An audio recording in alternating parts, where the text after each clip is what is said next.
It's not a question of my desire.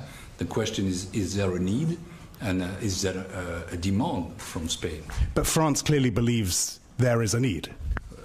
I will keep this not for myself, but for my discussions with the Spanish ministers, the Spanish authorities, because we've got to respect the fact that Europe is made of 27 member states, which each of them are sovereign.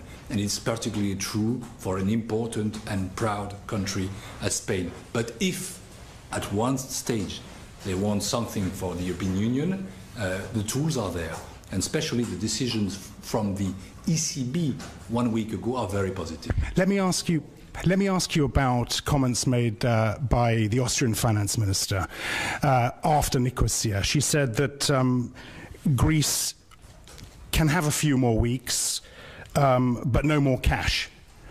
Is that something? Is that a line that France is also towing?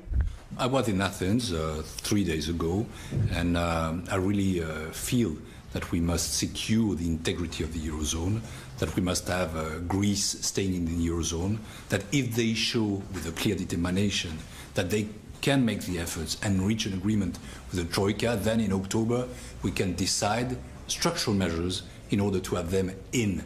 And that is why I'm formally against any idea of a Grexit. I think that the effect of contagion would be much worse. So let's try to work with the Greeks, alongside with them, to secure the Eurozone.